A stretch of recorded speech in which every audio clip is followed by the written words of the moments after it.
Olá, gente, boa noite, tudo bem com vocês? Sou o professor Érico Monerá, nosso curso de análise fílmica está chegando no nosso quinto encontro, nossa última aula, e a gente teve uma semana até agora muito legal, né? A gente está fazendo um percurso aí sobre algumas possibilidades de análise fílmica, né? Vemos algumas ferramentas, pensamos um pouco sobre o que é análise, começamos a falar um pouco sobre a forma do filme, né? Falamos sobre enquadramento, ângulo de câmera, movimentação.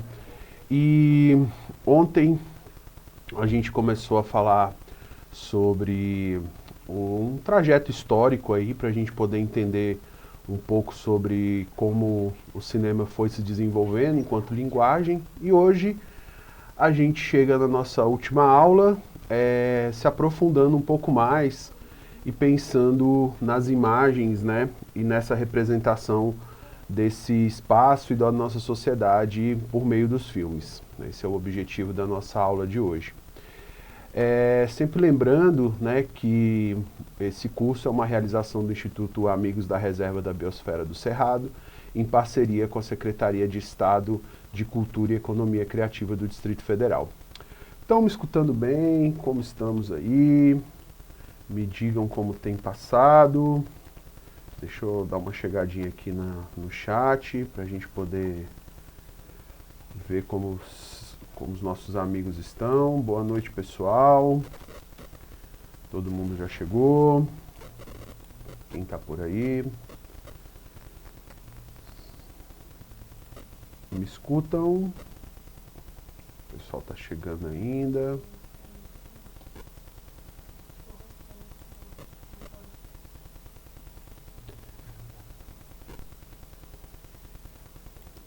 Estão me escutando bem, pessoal?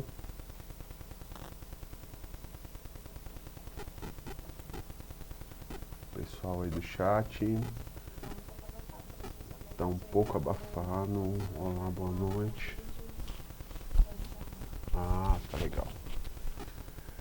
Então vamos lá, boa noite, Silvio, Antônio, Jonathan, Gil de Niterói, se eu não me engano. Acho que é isso, memória não está me traindo. Adriel, sexta-feira, pouquinho mais complicado. Galera, ainda não entrou todo mundo, né? Mas estamos chegando aí devagarzinho. Bom, pessoal, então, como eu falei para vocês, nosso percurso hoje vai chegar, né, nessa ideia de que o cineasta, o autor do filme, ele é um representante do espaço, né, onde ele está produzindo, ele é representante do tempo onde ele vive, né, e os filmes eles são um produto cultural, né.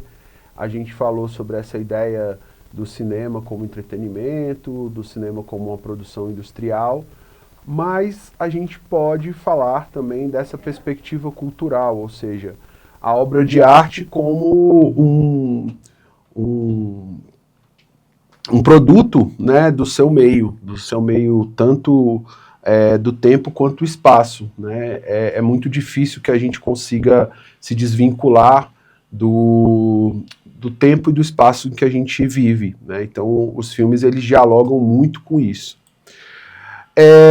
Então, para começar, né, o nosso início de conversa aí, eu sempre gosto de trazer uma pergunta, e aí eu queria trazer essa pergunta para vocês, né? O que um filme pode revelar sobre o tempo e o lugar em que ele foi feito?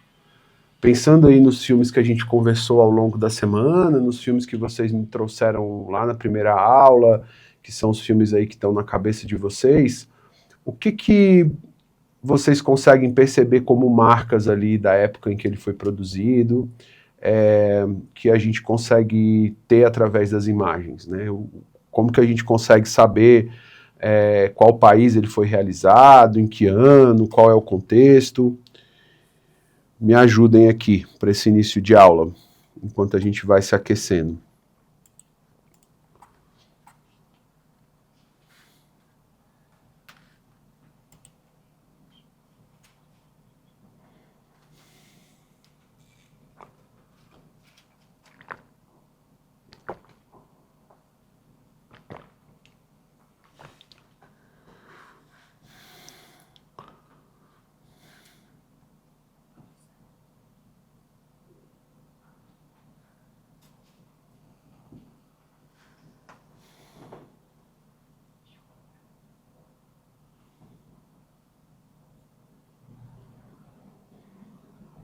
Algum amigo aí?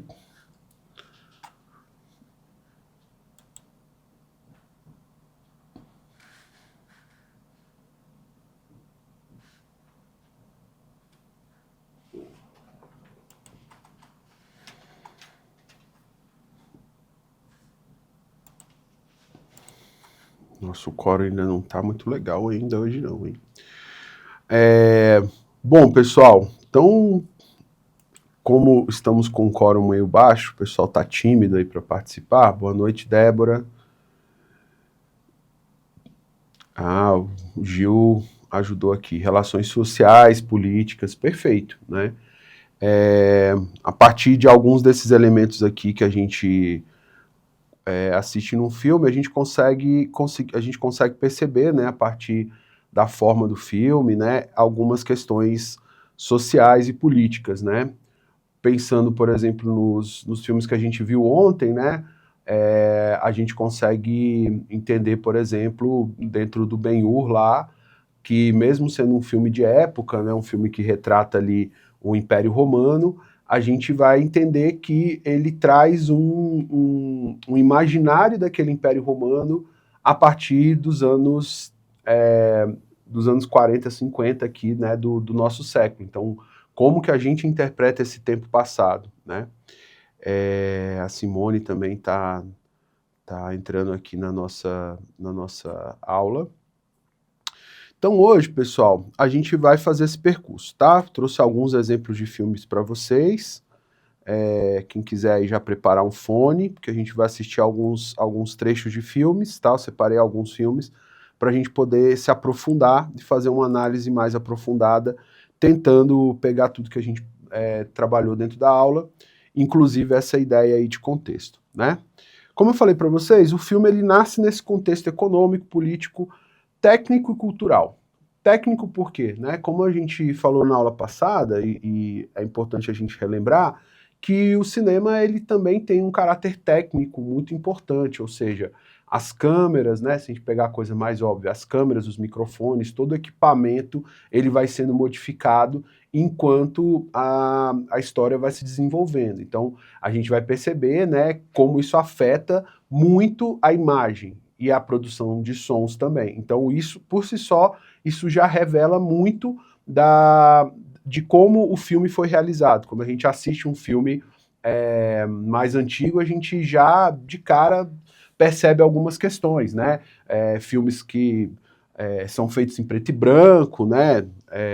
Alguma coisa da própria, do tipo de imagem produzido pela película, o tipo de som, né? Então a técnica vai influenciar bastante aí. Também, né, como a gente pode pensar, o contexto econômico e social que o filme foi produzido. Então, a gente vai falar um pouquinho disso de maneira mais aprofundada, tá? Olhar para esse contexto, olhar para a gente entender exatamente o que estava acontecendo ali naquele momento e tal, vai ajudar a gente a entender o que o diretor estava falando sobre esse tema, né? Então, esse é nosso objetivo de hoje. Bom, vamos então começar a fazer isso, né? A partir então de um clássico aí, né? um filme que muitos de vocês devem ter já assistido. Vamos começar por ele, o mestre Chaplin aí no filme Tempos Modernos, tá?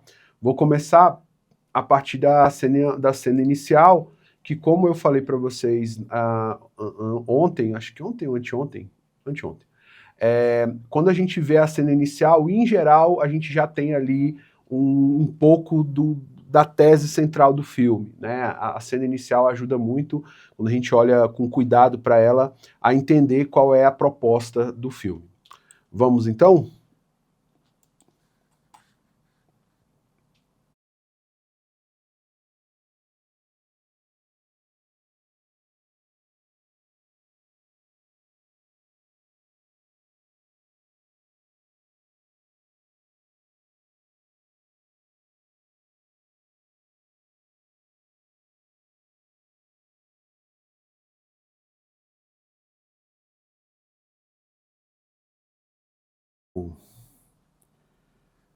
Vamos lá, pessoal.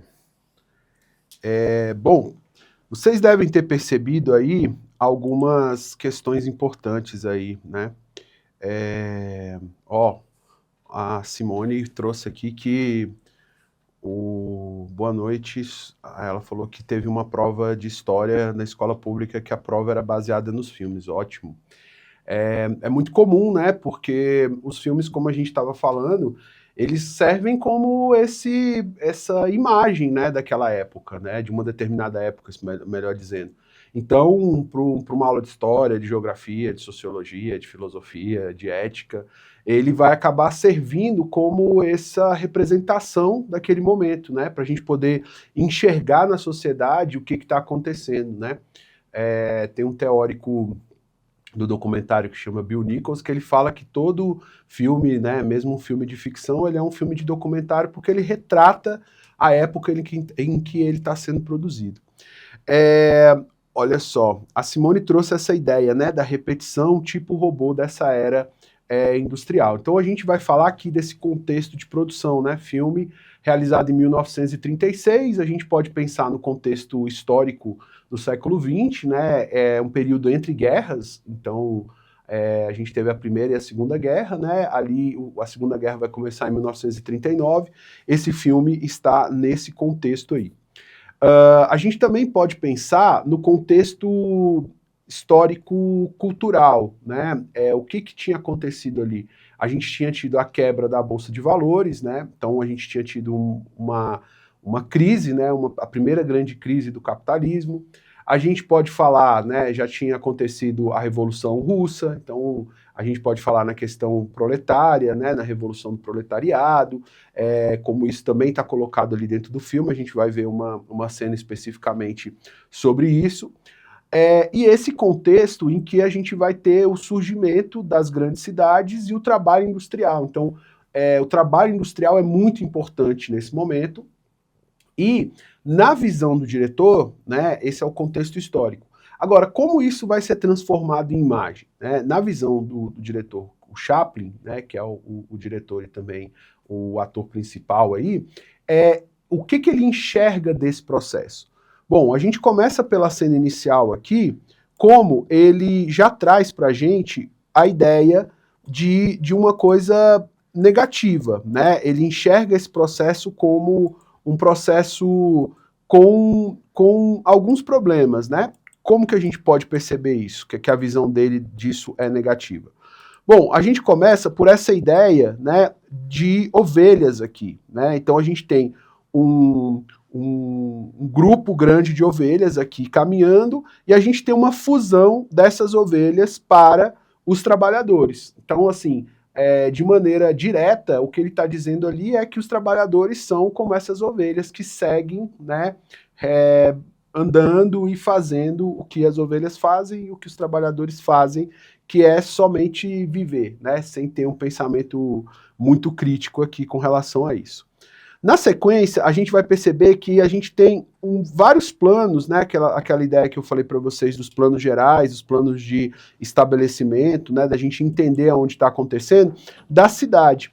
E nesses planos gerais, que vão contextualizando a fábrica, a gente vai perceber a ideia do coletivo. Então, nesses primeiros planos, a gente tem sempre muitas pessoas, né? Esse grupo, essa massa, que é o personagem coletivo Trabalhadores. E quando a gente vê a primeira vez que aparece um personagem em destaque, ele é, na verdade, uma representação do dono da fábrica, né? Então ele tá sem camisa, né? Esse cara aqui, ele já cria um certo estranhamento, né? Por que esse cara desse tamanho aí tá sem camisa? E a gente vai perceber que aqui a construção, lembrando que a gente está falando de um filme que foi produzido aí no período clássico, então esse filme foi realizado no estúdio, a gente tem toda uma construção de direção de arte das máquinas para evocar uma coisa muito, muito, muito tecnológica e muito, a gente pode dizer assim, quase científica, né, desse processo.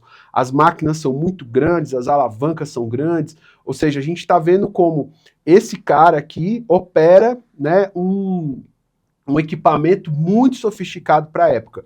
Esse equipamento é uma representação exagerada dos equipamentos industriais da época, né? Ele é todo recriado. Outra coisa que a gente vai perceber aqui, a ideia da representação individual. Quem é a primeira pessoa que aparece como um plano só para ela, né? É o presidente. Então a gente tem uma cartela aqui que apresenta a porta, né?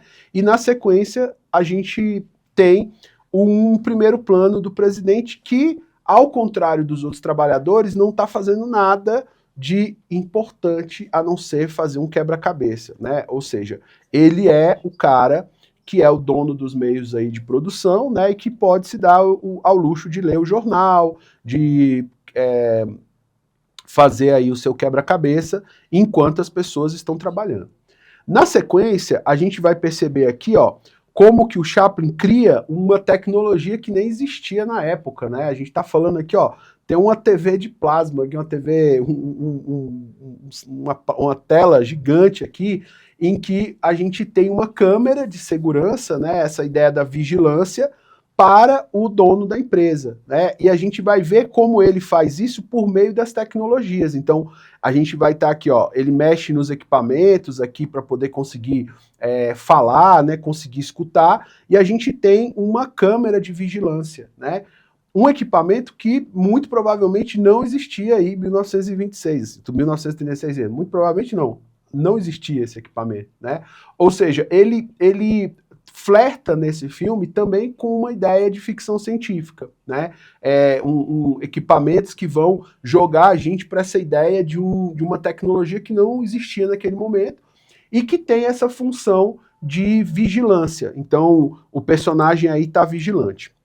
Essa ideia, né, do personagem individual, aonde que ela vai aparecer de novo aqui? Quando a gente vê que ele domina todo o processo da sala dele e ele aparece novamente nessa tela grande. Então a voz dele e a imagem dele é uma representação de um cara distante. A gente pode fazer aqui uma ideia de que ele funciona como algum nível de entidade, de divindade, né, que está acima desses mortais que está trabalhando. Aí a gente chega na apresentação do Chaplin, né? A gente vai lembrar que o Carlitos, que é o personagem do Chaplin, ele trabalha no código da mímica, né, da pantomima, dessas gags visuais. Então, como que esse personagem foi construído pelo Charlie Chaplin? A partir da ideia de que, exagerando, né, uma ideia da comédia, para que a gente possa rir das nossas desgraças. Então, o personagem dele é um personagem que é pobre, é um personagem que tem que fugir da polícia, né? É o vagabundo, né? Como tem em muitas traduções aí do filme em português, essa ideia desse cara que anda pelo mundo ali, mas que tem um coração muito bom, né? Tem uma ingenuidade, ajuda os outros, né? Ao mesmo tempo que faz esses pequenos golpes. Então, esse personagem dele, né? Que ele vai modificando aí ao longo dos filmes, ele traduz um pouco essa ideia de que por meio da comédia a gente consegue fazer essas críticas aos poderosos, né? E uma ferramenta que existe desde que o mundo é mundo, né? Sempre tem lá o bobo da corte, sempre tem um palhaço que vai ajudar a gente a entender a possibilidade de alguém que está numa classe muito inferior fazer críticas aos poderosos, né? Aqui a gente tem a sinopse, né, do filme, essa ideia da mecanização do trabalho e a crise econômica que atinge a sociedade, né? Então, isso aqui é a sinopse que dá um contexto geral e que a gente já viu dentro dessas imagens, ou seja, mecanização, exploração do trabalho, né, uma ideia da sociedade industrial acontecendo ali. Uma coisa que eu queria que vocês prestassem atenção como a gente falou de cores e tudo, o filme é preto e branco, né? Mas aquela ideia de como fazer com que o personagem se destaca está muito presente aqui, ó. Se vocês repararem, o Chaplin é o único que está com uma roupa listrada, né? Então ele tem um destaque, ó, quando a gente vê todos os outros trabalhadores, todos eles estão, né, com uma camisa branca, mais lisa. E o Chaplin tem uma camisa que está na mesma paleta, né? Afinal de contas, a gente está falando aqui de preto e branco, mas que tem essas listas, ou seja, o nosso olho vai para ele também, né? Ele tem um destaque aqui dentro, certo? Na sequência, vamos analisar mais outra cena aqui para a gente ver como isso dá um passo a mais aí, né?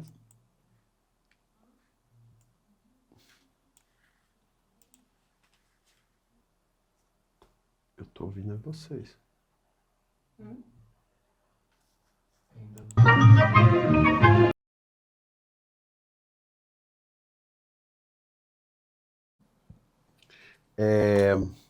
Então, aqui a gente tem, né, novamente essa ideia, né, da desumanização do trabalho, né? De como o conflito aqui, né, entre esse homem que precisa trabalhar nesse grupo de pessoas ali vai ser reduzido com essa ideia das funções, né? E aí é muito inteligente essa ideia do Chaplin de como ele pega as principais funções aí, né, do trabalho, que é justamente produzir, e ele transforma essa ideia da máquina em uma máquina de se alimentar, que assim, talvez a única coisa que um trabalhador ali tenha que seja individualizada.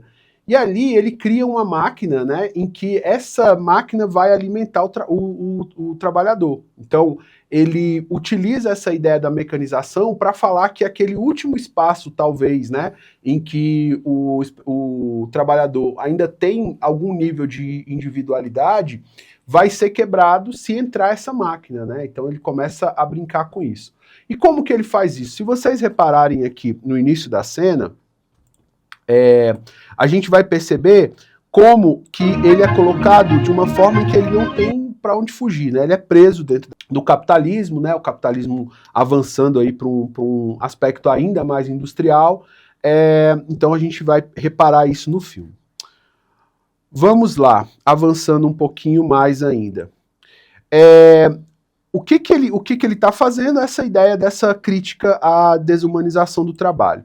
Uma coisa legal que a gente vai reparar aqui também é como essas gags visuais, ó, isso daqui que a gente vai ver logo no início da cena, isso aqui essa cena aqui é muito parecida com o Encoraçado Potemkin, essa fusão de imagens e do caos das ruas, né, é uma coisa muito presente no cinema russo.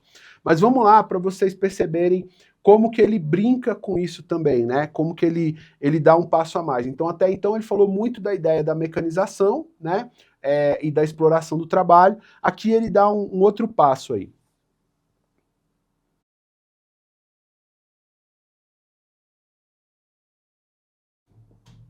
Ótimo.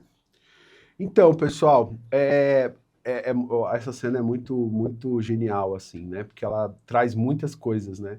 Falando desse contexto aí, a gente vai reparar que depois dessa exploração, né, a gente vê o personagem, então, tentando viver uma vida comum e de uma certa forma, o que ele está tentando dizer é que você não consegue existir numa sociedade, né, sem essa questão política e sem esse posicionamento. Assim. Por mais que ele tente fugir desse espaço, a gente vai ver que esse espaço volta para ele, porque a questão do trabalho ela é uma coisa muito importante. Né? Se você não é rico, ela é uma coisa muito importante, ela vai chegar até você de alguma forma, você vai ser atingido essa exploração do trabalho, né? Vamos fazer o print, pessoal. Desculpa, agora tem a lista, né? Tem a lista aí, pedir para vocês assinarem, tá? E aí, o que, que a gente vai ver nessa cena? A gente vai ver ele, né, na pose clássica aí, andando com a sua bengalinha, né? E ele tá vivendo a vida dele ali, quieto, né? Tentando só sobreviver. Quando cai, né? E aí tem uma das genialidades do Chaplin, que é ter uma linguagem visual muito boa, né? O cinema mudo desenvolveu essa capacidade de se expressar de uma maneira muito interessante apenas com a imagem visual. Então tudo é muito claro, tudo é muito direto, usando muito pouco a palavra, né? A palavra funciona mais como um contexto. E aí cai, né, essa bandeira vermelha, né? Porque é uma bandeira ali que está mostrando que tem uma coisa a mais ali dentro do caminhão, né? Então aquele código de colocar um objeto vermelho para que o carro de trás não bata, né? E ele inocentemente levanta essa bandeira vermelha para devolver para o lutar cada vez mais destacada, né? É uma das coisas que vai eclodir ali, né, no caldo ali do entreguerra, que depois vai ter uma discussão muito grande. E também a gente pode pensar na figura do próprio Chaplin como essa pessoa que tem esses ideais progressistas, né? O Chaplin depois vai sofrer uma perseguição em Hollywood, ele é inglês, né? Ele começou a carreira dele na Inglaterra. Ele vai ter uma perseguição acusado de ser comunista, né? Então ele acaba tendo essa questão em Hollywood. Quando isso vai se tornando um problema, né, na sociedade americana, ele vai ser um dos caras que vai ser acusado, e aí ele tem que, enfim, trazer essas questões de outra forma, né? Ele acaba sendo um cara perseguido aí pelo macartismo, né? Enfim, isso eu acho que é um primeiro filme aí para a gente poder entender esse contexto, certo? Até aqui tudo ok, gente? Tudo certinho?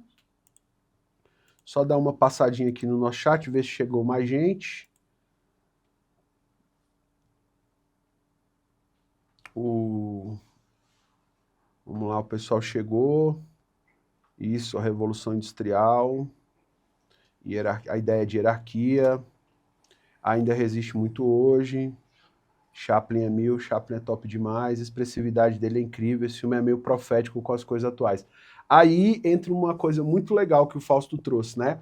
Quando você fala do seu tempo e você fala do seu tempo de maneira crítica, a gente vai perceber como isso ressoa, né? Então Chaplin tem essa atualidade porque ele conseguiu captar muito desse tempo. Então, toda vez que a gente entrar em alguma crise, toda vez que a gente voltar nessa discussão, esse filme continua sendo um ponto de inflexão aí para a gente poder pensar, né? Apareceram um monte de ideias aqui, ó.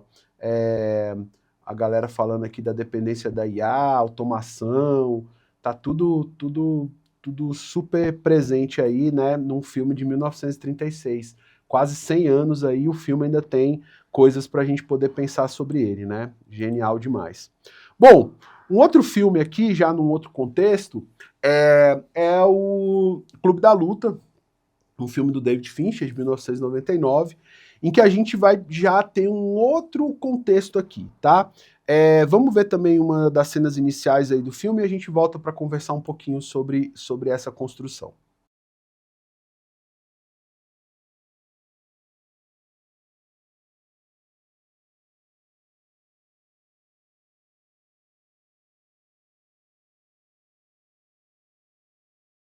Não, vamos não, vou passar.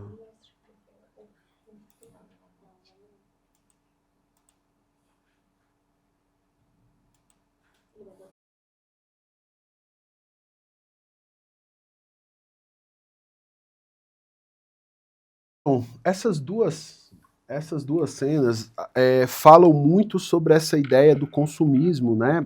Se vocês repararem, eles citam um monte de marca, falam sobre essa ideia de comprar, da importância, ou melhor, da importância de se comprar dentro desse contexto, ou seja, de você possuir as coisas, e de como isso cria neles alguma coisa que tem um certo desajuste, né?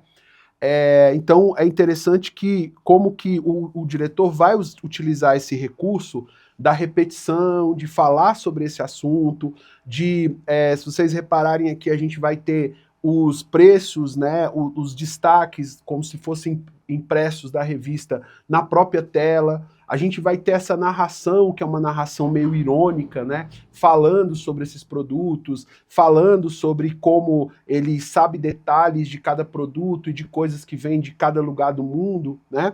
Então, uma das principais temas que a gente vai ter no Clube da Luta é justamente essa ideia do consumismo, né? Vamos voltar aqui para a gente poder entender, né, qual é o contexto em que esse filme foi produzido, né? A gente está falando aqui numa ideia de 1999, ou seja, virada do século XX para o século XXI. A gente está falando de um modelo capitalista que já muito diferente daquele modelo industrial. Então, esse trabalhador ele já não é mais aquele trabalhador que está apertando as parafusos na fábrica, mas ao mesmo tempo a gente vai ter algum nível de vazio também. Então ele é um cara que ele é um executivo, então ele é um trabalhador, ele não é o dono da empresa, ele não é o cara que é o cara rico, mas ele tem um nível de conforto que faz com que ele possa usufruir dos bens, mas aqueles bens, de certa forma, ainda não preenchem esse vazio que ele tem, né? Esse vazio existencial. Então, o filme fala dessa ideia. Qual é o contexto disso, né? Se a gente parar para pegar o que está acontecendo ali. Primeiro, essa ideia do neoliberalismo, né? O final dos anos 90 ali, que vai trazer isso para dentro da sociedade, essa ideia de você ter muitas coisas sendo produzidas no mundo inteiro, o avanço da globalização, então produtos que são produzidos no mundo inteiro, ele fala ali, né, produtos produzidos pelos povos indígenas, né, e ele tem acesso a isso, um produto que é produzido em outros lugares da Europa, ou seja, ele tem acesso a muita coisa na casa dele, né, ele vai ter esse excesso, né, tudo é o excesso. Ao mesmo tempo em que isso cria nele um vazio existencial. Qual é a função dele no mundo? O que ele está fazendo ali? Então, a gente pega aqui também um pouco do que a gente falou na aula passada, né? Sobre a ideia do cinema contemporâneo, desse herói aí depois do cinema moderno, em que é um herói imperfeito, né? Então, ele não tem um objetivo claro, ele tem uma crise, e a crise dele é existencial dentro desse contexto social ali e econômico dos Estados Unidos. Então, a partir disso, a partir dessa ideia de que ele tem muito tempo livre, de que ele pode gastar, de que ele compra muita coisa sem necessidade, ele começa a sentir esse vazio e aí a coisa começa a caminhar para o Clube da Luta em si, né? Vamos lá, vamos ver essa cena, né? Logo depois daquela cena inicial que a gente viu ali, em que ele tem o primeiro encontro, né, com o personagem ali do Brad Pitt, e que saiu dessa discussão, o personagem do Brad Pitt, né, não é um spoiler, é ele mesmo, né? Então a gente vai perceber isso só lá no final do filme. Mas a gente já entende ali que, na verdade, o conflito que ele está tendo é um conflito com ele mesmo, só que esse ele mesmo está materializado. Então, esse conflito que ele tem, né, por esse vazio existencial, por esse lugar que ele está habitando no mundo, ele vai se manifestar na ideia da violência, né?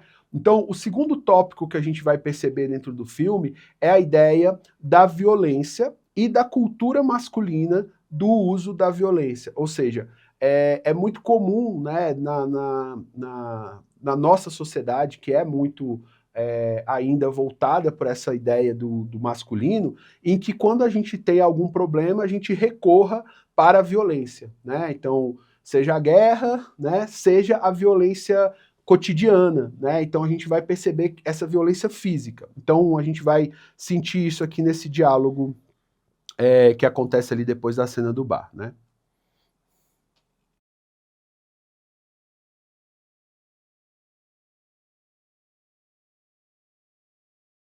Acontecendo aqui, pessoal, a gente vai perceber pela forma como ele filma essa luta, né, com a ideia de uma certa casualidade, né? Então, a gente vai entender, né, pelo próprio filme, o desenvolvimento do filme, a ideia do clube da luta, mas que esse clube da luta ele surge de uma maneira meio casual, né? Nessa busca dele, nessa crise que ele está tendo aí com relação a esse vazio existencial, ele de repente, né, começa a discutir e perceber ali que ele precisa fazer alguma coisa, né? Ele é desafiado aí pelo personagem do Brad Pitt a sair da zona de conforto dele, né?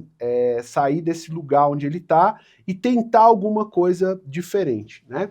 É interessante a gente notar que esse filme ele tem uma visão crítica com relação a isso, né? A gente vai ver em outras cenas aqui, mas como é que ele tem essa postura? Se vocês repararem, a cena ela é toda feita meio de longe, e a luta, ela é uma luta meio esquisita, meio demonstrando que o personagem não tem essa habilidade, né?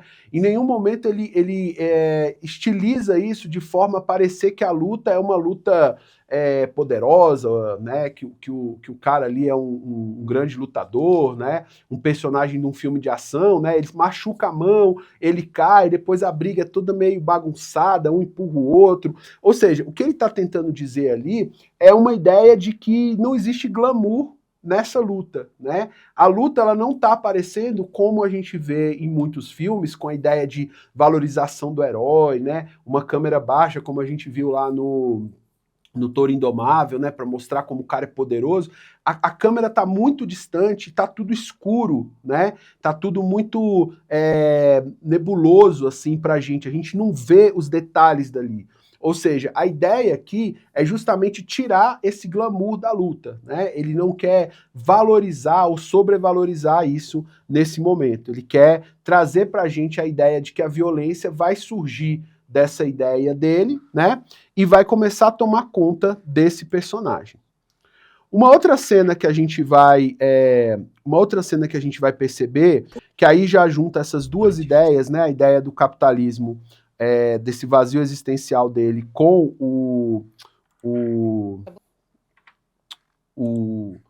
a luta, é o momento em que ele tem uma ruptura, então, com essa sociedade. Então, o que vai acontecendo? Ao longo do filme, a gente vai percebendo que ele vai tentando se desvincular disso, né? Ele vai passando por várias provas, né? O personagem do Brad Pitt vai testando ele, até esse momento em que ele resolve romper com essa sociedade. Ele resolve romper a partir das experiências todas que ele tem, né? De entender o mundo de outra forma, fazer um rompimento com essa cultura do executivo, de estar dentro desse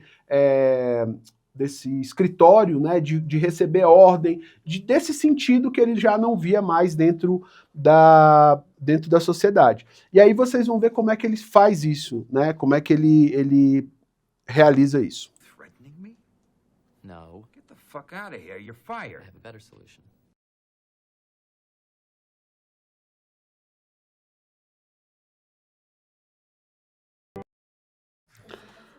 Ótimo. Viram como essa cena tá ligada, né, à primeira, né, essa ideia de que a partir ali, né, do Clube da Luta e do que ele desenvolve como essa forma de lidar com essa crise, né, que é se descobrir enquanto essa masculinidade aí, ele vai então criando coragem para romper isso, né, e ele vai fazer isso de maneira muito radical, né.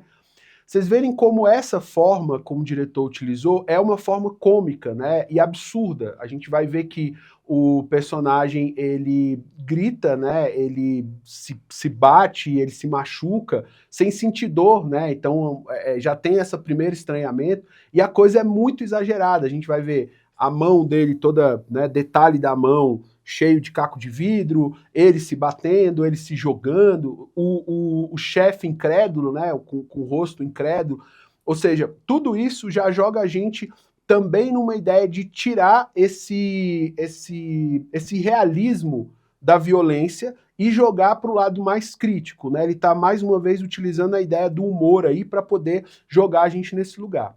Como que ele vai fazer também outros elementos técnicos que a gente vai perceber aqui, né? Outros elementos de linguagem. Ele utiliza uma música, né? Se vocês repararem a música que tem na cena da compra, é meio uma bossa nova, uma coisa meio descolada, uma coisa, né, para mostrar assim essa ideia de uma sociedade de consumo, uma música de elevador ali. E aqui a gente já tem um hip hop, já tem uma coisa meio de rock, e a locução dele irônica, né? Ele está o tempo inteiro fazendo esses comentários dentro da cabeça dele, o que vai fazer sentido quando a gente vê, né, o final do filme, e também brincando com o como ele está se sentindo e como ele está crescendo, se tornando esse personagem que ele está construindo para ele mesmo, né? Então a gente vai sentir esses elementos aparecendo.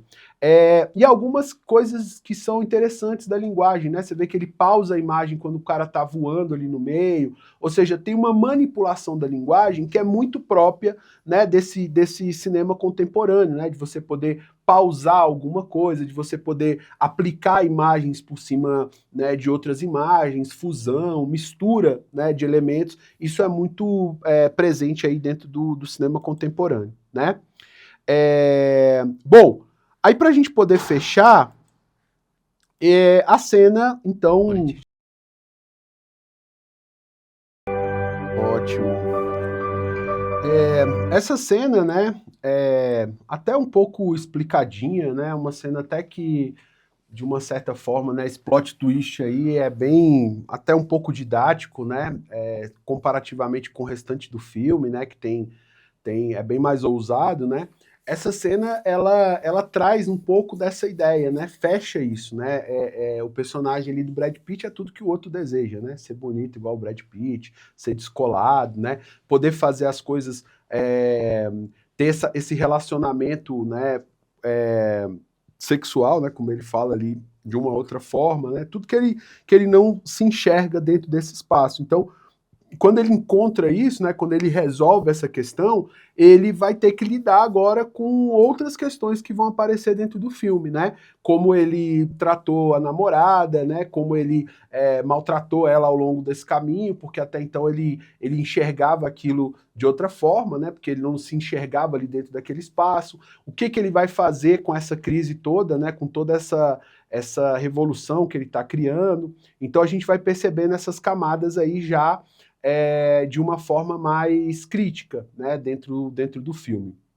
O que é interessante a gente reparar aqui? Algumas questões de forma, né, como essa ideia de recapitular e voltar, né, um tipo de flashback, que é algo bem explicativo, né? A gente pensa que o filme se propõe a fazer isso, né?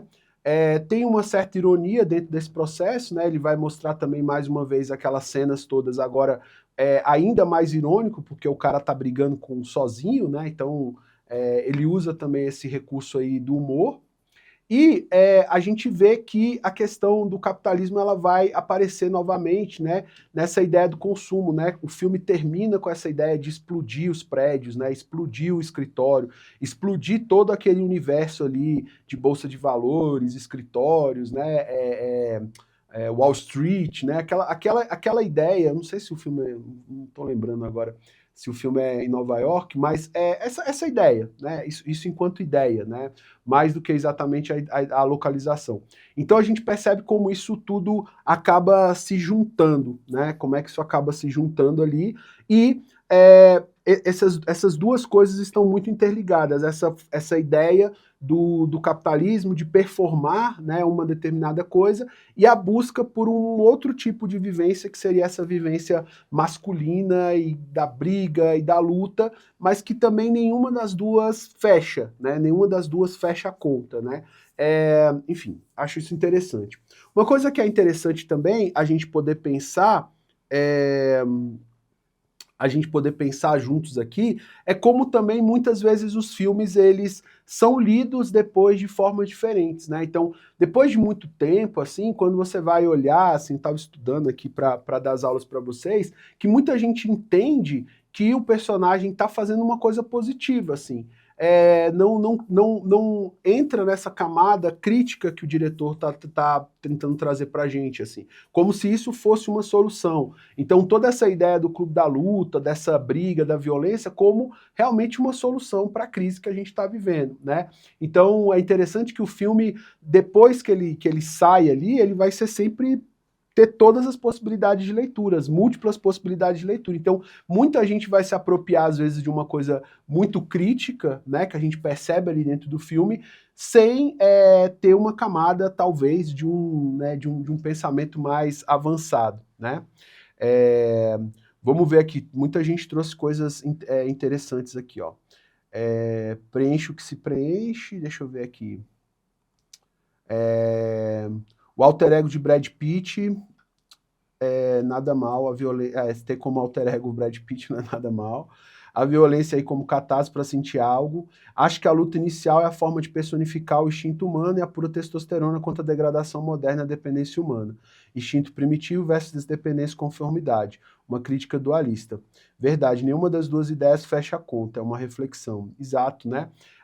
Assim, ele ser esse cara que segue a manada não vai dar felicidade para ele, ao mesmo tempo que essa violência também não vai dar, né? Então, assim, a discussão do filme eu acho que é essa, não é que uma coisa supera a outra, né? Não é uma coisa vai ser melhor. Esse eu dele não é melhor porque ele é violento, né? Então, acho que aí a gente pensa junto com o filme, né? É sempre importante a gente pensar a gente e pensar junto com o filme.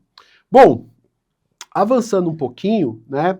É, a gente pode pensar, né, nessas categorias aqui, né? Eu estou fazendo isso conversando aqui com vocês, que eu acho que é mais divertido, mas acho legal a gente colocar algumas coisas para a gente poder pensar, né? A ideia do contexto histórico e social, a gente falou, a ideia do enredo e personagem, né? Então, como que o enredo do filme já traz para a gente algumas discussões. Então, a gente pegou tempos modernos, o enredo passa, né, por essa ideia da sociedade, né, da industrialização, isso já está marcado, como o personagem vai ser expulso depois da fábrica, né, os desafios que ele enfrenta ali. Então, esse enredo ele já traz dentro a discussão. Aqui é a mesma coisa, né, o enredo, essa busca do personagem ali por se tornar outra pessoa, criar esse clube da luta, já vai trazendo para a gente esses fios aí que a gente pode conectar com a discussão social e histórica, né? E a gente vai pensar também, né, como o filme reflete sobre essa ideia da relação de classe, do gênero, do trabalho. Então, assim, qual é a classe desse personagem? Onde que eu estou colocando a minha câmera, né? O Charles Chaplin ali é um trabalhador industrial, né, da classe mais baixa ali, o chão de fábrica, né? O personagem aqui do Edward Norton já é um trabalhador com um status maior, alguém que consegue viver do próprio trabalho e ter coisas que o trabalho traz para ele, né? Um apartamento grande, poder, né, sair, poder ter uma certa liberdade. Porém, isso tudo continua ainda nessa classe, né? Ele ainda não continua, não é dono, não é rico o suficiente para poder ter todas aquelas coisas. Então, o filme ainda está trabalhando com isso, né? E também as questões de gênero, né? Se a gente reparar, e agora a gente vai falar de um filme dirigido por uma mulher, que tem muito mais discussões relacionadas com o gênero feminino, como que também o universo é muito diferente. A gente falou de um filme muito masculino, né, que fala muito de um ponto de vista masculino, dirigido por um homem, que tem dois protagonistas masculinos ali, né, dois homens que falam dessas discussões, violências, enfim. E agora a gente vai para outro filme. Eu queria que vocês reparassem já nessa coisa do trabalho, do gênero, e principalmente, né, na questão de classe, certo? Vamos lá?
Vamos fazer o print? O pessoal pediu para eu fazer o print aqui, aí a gente volta para falar um pouquinho. Agora eu sei que tem print.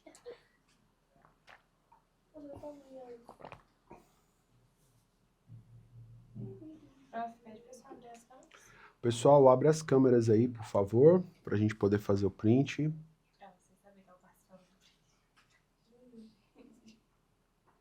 Fazer o gesto de filmar, né? Assim? Gesto de filmar?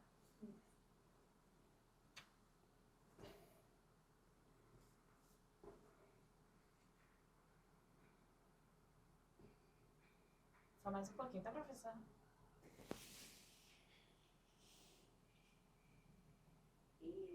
Cadê ela? É assim, né? O quê? Manivela. As câmeras antigamente, tá? Não, isso aqui é aquele brinquedinho, né? Tudo tinha manivela, né? Esse clipe é assim. 2 minutinhos.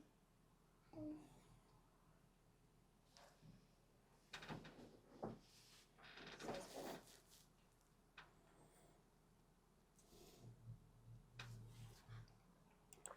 Tá bom, Fabinho? Foi? Não, peraí.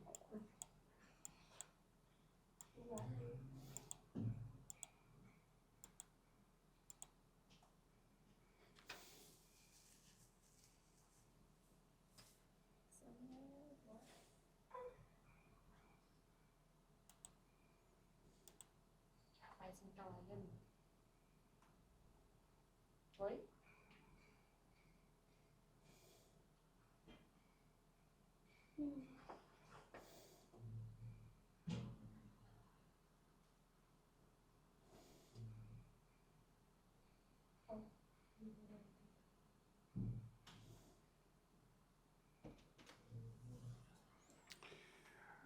Podemos?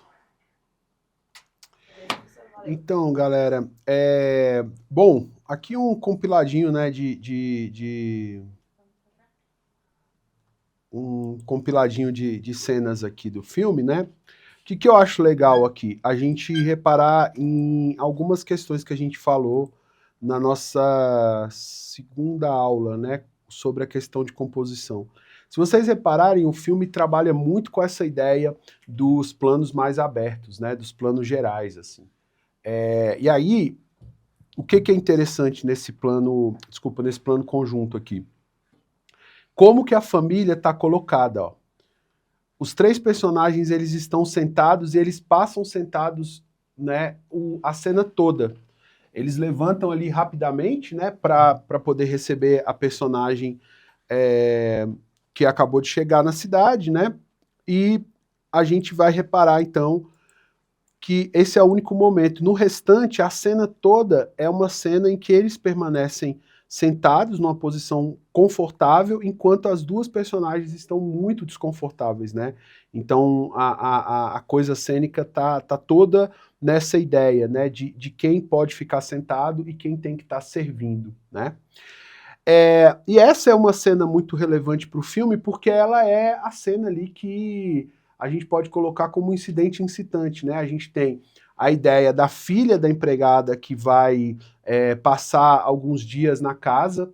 Até então a gente tinha uma vida muito tranquila da nossa heroína aí, né? A vida da Val, em que era tranquilo para os patrões, né? Porque ela servia, ela era considerada como uma parte da família, né? Todo aquele discurso que a gente sabe aqui do Brasil. E, de repente, a filha precisa, aí sim, mudar um pouquinho a chave, pede esse favor ali, e a coisa até então caminhava razoavelmente tranquila, ela vai ter um papel que se esperava da filha da empregada, mas a menina passou, né, para arquitetura numa faculdade grande, uma faculdade importante. Então isso desestabiliza a família, porque não se espera, né, que a filha da empregada vá ter essa posição de destaque. E a filha não tem o mesmo comportamento da mãe, porque a filha cresce num outro espaço, num outro tempo, né? Ela não precisa trabalhar como empregada, ela teve uma oportunidade de estudar, né? Mesmo com as dificuldades que ela expõe ali, ela conseguiu, então, ter uma oportunidade de, enfim, né, de fazer o ensino médio e conseguir prestar um vestibular. E isso muda ela como pessoa. Se você reparar, a gente vai ter uma postura nela que é uma postura não submissa. Enquanto a mãe está o tempo inteiro nessa postura submissa, a filha já não tem mais isso. E a filha não entende esse código que é muito claro para as empregadas, né, da casa, que é o código de quem tem os espaços. E aí, na segunda cena, a gente já vai ver que o incômodo que a mãe tem é o fato da filha estar sentada na mesa dos patrões. Então a gente volta com aquela ideia da cadeira lá, né, a ideia da cadeira como um ponto importante, né? Quem se senta? Quem é a pessoa que está autorizada a sentar nessa casa, né? A filha, então, recebe essa reprimenda da mãe por conta disso. Mais uma vez, a ideia desse plano aberto aqui, né? Desse plano conjunto, em que a gente vê as coisas acontecendo. Por que isso? Porque isso mostra onde aquilo está acontecendo, esse espaço da casa, de uma casa de classe média alta em São Paulo, né? E que esses objetos, eles não estão ali simplesmente como um contexto de cena, né? Um espaço onde a coisa acontece. Eles têm um contexto mais aprofundado, a ideia do sentar, a ideia da postura que ela tem, o espaço que ela ocupa, né? Essa ideia de ocupar o espaço está o tempo inteiro voltando ali dentro do filme. Vocês devem ter reparado como o filme, ao trazer essa questão já para o Brasil, um filme dirigido, né, por uma mulher, que tem protagonistas femininas, né? A casa tem dois personagens masculinos, o personagem masculino do pai até tem uma questão aí, porque depois ele acaba tentando, mais uma vez nessa lógica aí, dessa reprodução bem machista aí, tentar alguma coisa com a filha da empregada, né, alguma coisa que eu digo, um assédio sexual aí, né, com a menina, mas a gente vai perceber que o filme todo trata das questões femininas, assim, a grande antagonista é a dona também da casa, né, a mãe. Aí, ó, mais uma vez a ideia desses planos mais abertos, e a segunda vez que a gente vai ver essa ideia do lugar, né, a personagem, a outra empregada, também questiona qual é o espaço que ela tem. Você é filha da empregada, ou seja, já tem uma cultura ali das próprias empregadas em tentar entender qual é o lugar delas, né, dentro desse espaço. O que a gente vai ter aqui dentro desse contexto? Essa ideia, né, da mobilidade social, a nossa herança colonial, essa herança, né, da época dos escravizados, né, de ter alguém para servir, principalmente numa família grande, várias empregadas, né, esse conflito dos padrões empregados e a ideia da casa dividida, né, qual é a casa que tem o patrão, onde ele se senta e é onde os empregados se sentam, né, qual é o espaço que é possível para eles. Para representar isso de uma maneira muito interessante, a gente vai ter uma... Vamos ver mais uma ceninha aqui do filme?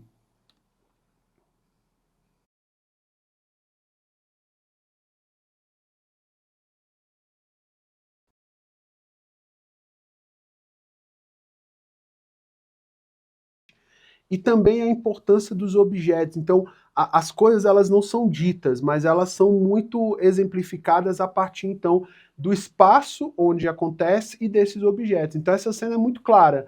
A gente tem a personagem, né, da Val aí, que dá de presente para a patroa o melhor que ela consegue com o salário dela, né, um presente que para ela é muito simbólico.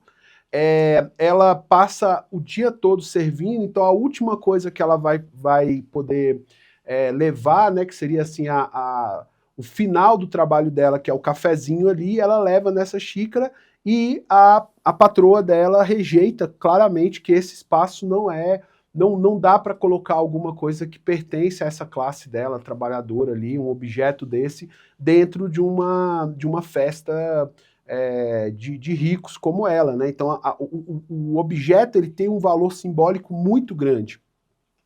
E ela faz questão de enfatizar que eles vão levar aquele presente para o Guarujá, ou seja, para uma outra casa, uma casa de praia, ou seja, um lugar que não vai ter, esse objeto ele não pertence àquele universo ali. Então, ao invés disso estar diretamente falado, como a gente veria, né, num filme clássico, assim, essa discussão sendo explícita, isso está na sutileza, isso está no detalhe, né, na coisa mais das relações que vão se estabelecendo, como a gente sabe no Brasil, né, das coisas que não são ditas, mas que são muito explícitas para quem sente, né, dentro disso. O filme trabalha nisso, né, outro símbolo que o filme vai trabalhar muito é essa ideia, por exemplo, da piscina, né? A ideia da piscina, ela vai aparecer aí com muita força como um desses elementos, né? A mãe, né, fala claramente para a filha que ela não deve frequentar a piscina, né? Que a piscina não é um espaço para ela, né? E a menina tá morrendo de vontade de entrar dentro da piscina, né? Então essa ideia do espaço, de você ter um lugar em que ele é proibido para você, para sua classe social, né? Que aí seria a piscina, e como essa menina ela tá desafiando esses espaços, né?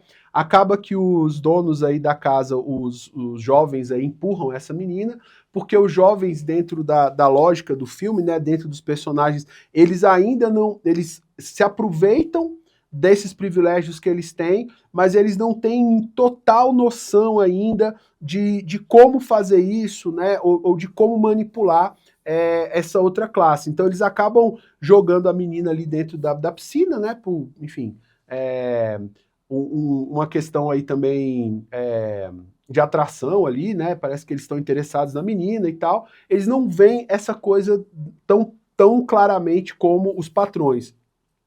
Mas isso é um choque para o personagem da Val, né? Como é que isso acontece? Para ela, isso é tipo, ela cometeu uma heresia ali, porque ela sabe quais são as implicações desse espaço, né? Da filha ter invadido esse espaço que não é o espaço dela. E olha como a cena é gravada de uma maneira que vai exagerar isso, né? Câmera lenta, a felicidade. Então a gente sai daquela coisa dos planos mais abertos e mais realistas para mostrar mesmo a sensação que essa menina está tendo ali brincando com os filhos ali, os ricos, né? Esse símbolo vai retornar já na cena final, né? Depois que os patrões saem ali, quando ela vai se permitir, né, aos poucos ir sentindo esse lugar. Então, depois da transformação, a gente tem a transformação da personagem da Val ali. Ela, aos poucos, ela vai se empoderando e ela vai entendendo que o lugar dela não é esse lugar subalterno, que ela tem outras possibilidades, né? A filha, o encontro com a filha vai permitir esse outro olhar para ela. É uma pessoa que passou a vida toda trabalhando para poder dar o melhor para a filha em outro estado. Então, o contexto fala muito dessas relações que a gente tem no Brasil, né? E, de repente, essa filha volta com uma relação que não foi construída. A relação de mãe que ela constrói é com o filho da patroa, né? O filho da patroa é colocado ali como essa representação filial ali. Essa personagem, ela retorna, então elas têm que forçadamente construir uma relação de mãe e filha. Essa relação vai sendo construída muito, né, como é uma coisa muito imediata e muito de uma vez, ela não é uma relação fácil de se reconstruir, mas ao mesmo tempo o filme é muito bonito nesse sentido, porque ele vai mostrando como isso existe, assim, existe um amor ali, um amor que não foi construído da maneira convencional e por quem tem os privilégios, né, mas ele existe. E esse amor ele vai ser materializado nessa troca, né, o que cada uma aprende com a outra. E a Val, ela vai se tornando uma pessoa que vai começar a se permitir, a se questionar qual é o papel dela dentro desse espaço. E aí o que acontece? Qual é a grande cena que representa isso, né? Ela poder tomar banho naquela piscina, ela entrar dentro daquele espaço. Então, mais uma vez, isso não é explicitado, não é dito de maneira clara. A gente vê ela fazendo. Ela, mesmo que a piscina esteja ali baixa, né, para limpeza, e que ela esteja trabalhando, de repente ela começa a ter um lampejo de que ela não deve manter essa mesma postura que ela tem. E as xícaras são super simbólicas, porque no final do filme ela leva aquela xícara de volta, ou seja, o presente, tudo que ela teve ali, depois desse movimento traumático que acontece, ela leva aquilo de volta, ou seja, ela não vai deixar mais nada para trás. Então todos esses significados estão colocados dentro do filme de uma maneira aproveitando o espaço da casa. A casa tem um papel fundamental, né? Acho até que é um filme que antecipou muito disso, assim, se você visualiza, ele parece muito com o Parasita, por exemplo, nessa ideia, e é um filme anterior, né? E também nos objetos. Então, as relações, elas estão permeadas por essas coisas, certo? Até aí tá claro, pessoal? Estamos acompanhando. Deixa eu ver se tem alguns comentários aqui. Confronto entre classes, um choque cultural ancestral exposto, é como mostra essa porta estreita, o espaço apertado aí da cozinha, espaços maiores versus espaços ali da piscina que elas usam, a piscina fica parada, né? Eles nem usam a piscina, né? Então tem várias questõezinhas aqui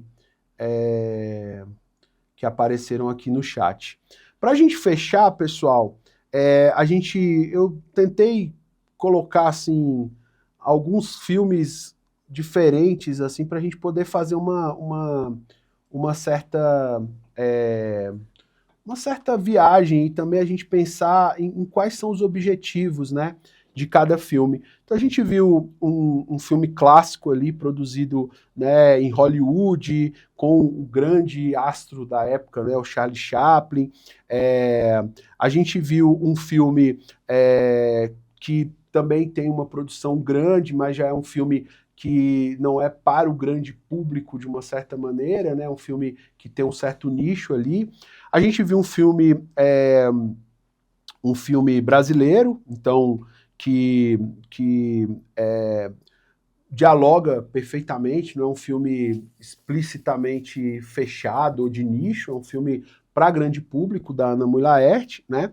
E a gente agora vai ver um filme que talvez seja, junto ali com o primeiro, que dialogue, que teve mais público, assim, né? Por ter sido construído dentro de um contexto, né, de filmes de heróis que a gente vive, né? Nesse espaço que a gente vive, de muitos filmes blockbusters que retratam a ideia do herói, mas que se propõe, que vai ter explicação dentro do filme, ele é cada vez mais empurrado para fora desse espaço. Então a gente ele já é marginalizado pela condição social dele, e ele é ainda mais marginalizado pela condição mental que ele tem, né? A questão da saúde mental está presente ali.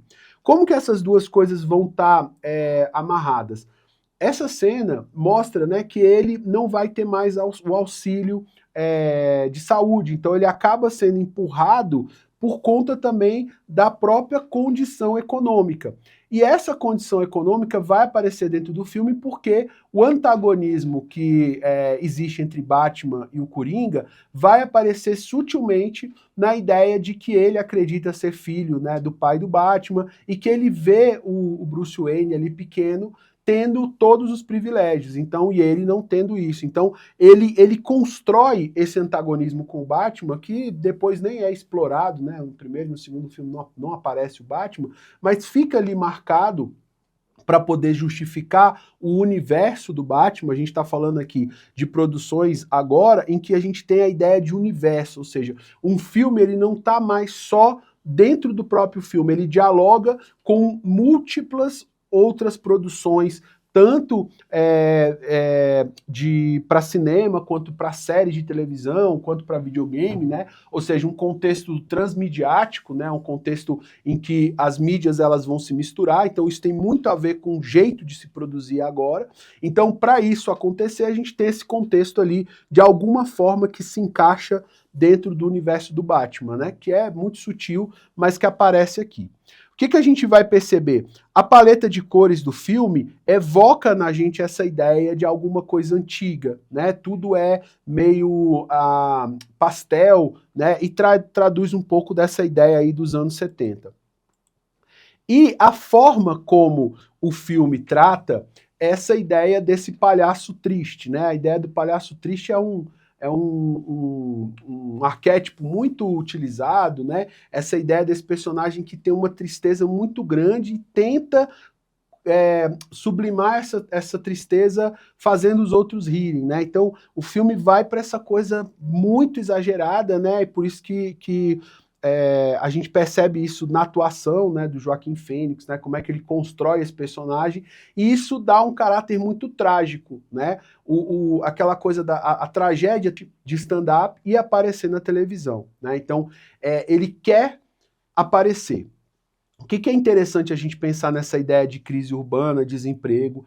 Isso vai aparecer quando ele retrata, aí a gente volta ao que eu estava falando sobre a ideia do quando o filme acontece, é que ele usa essa ideia de Nova York dos anos 70 para falar sobre essa crise urbana e essa crise dos serviços, né? Porque isso foi quando Nova York teve esses momentos. A gente falou ontem do Taxi Driver, por exemplo, justamente nesse momento em que Nova York era muito suja, com muita criminalidade. Então ele vai usar essa referência histórica para recriar um tempo que não é um tempo muito definido, o filme não se passa nos anos 70, claramente, né?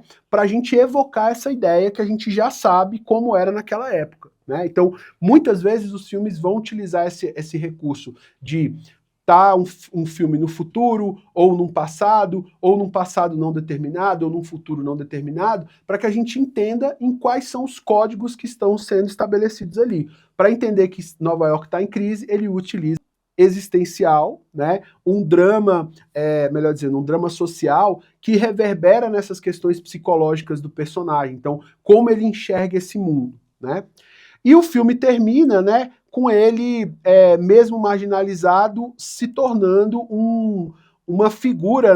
Eu recomendo só que vocês assistam um filme que chama O Rei da Comédia. Quem quiser, quem gosta do filme do Coringa aí, talvez goste desse filme, porque o enredo do Rei da Comédia foi retrabalhado nesse filme. Então isso tem a ver com a ideia que a gente falou, da ideia dos filmes contemporâneos, que pega elementos, né, de outros filmes e ressignifica e cita esses filmes. Então é um filme do Scorsese que se passa nos anos 70, que tem um personagem que também é desajustado, que mora com a mãe aos 40, 30 e poucos anos de idade, que quer ser um cara do stand-up, que tem um ídolo na televisão, ou seja, vários elementos que vão aparecer ali no Coringa, né? E que ele foi meio que citado dentro do filme do Coringa, né? Não é que o filme do Coringa é um plágio, mas ele usa esses elementos citados para que a gente tenha essa dimensão. Ou seja, o que ele está tentando trazer é um contexto social e cultural que não existe mais lá, né? Nova York é uma cidade muito rica hoje em dia,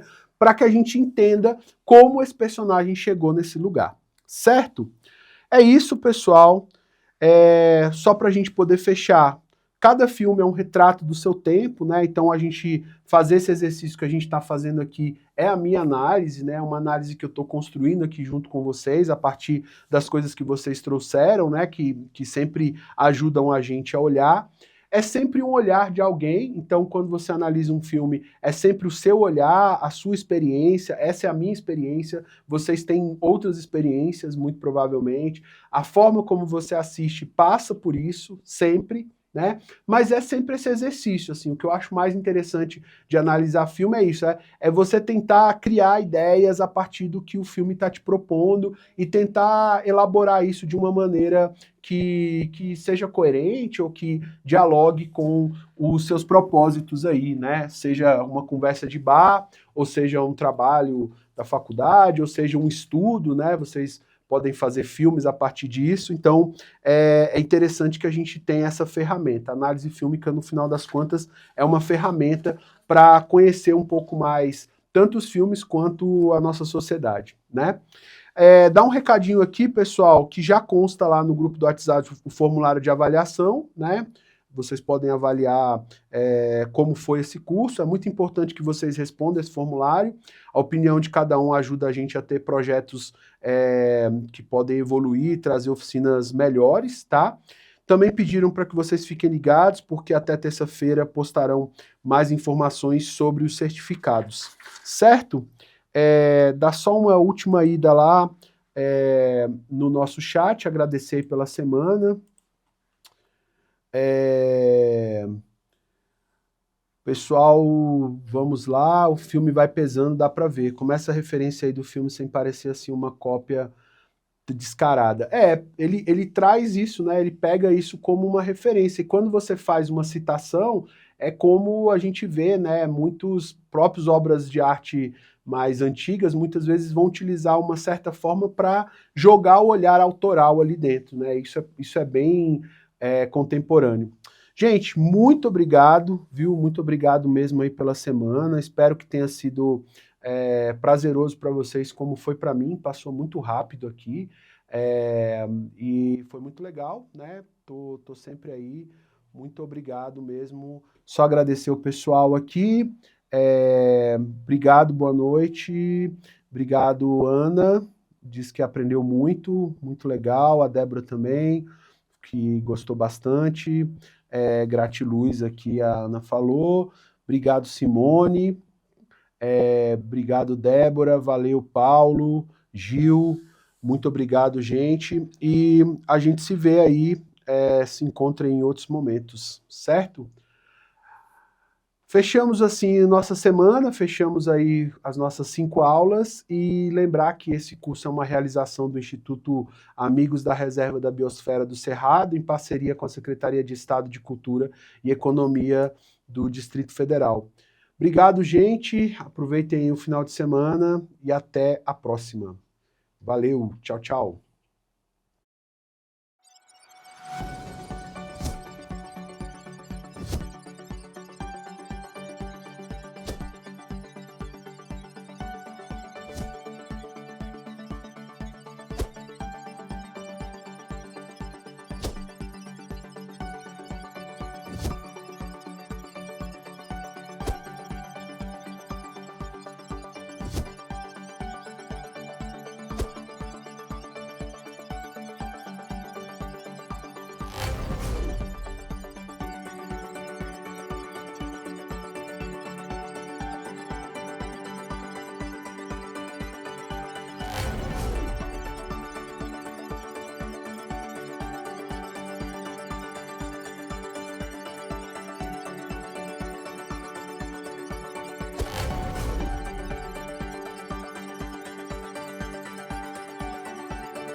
Uhum.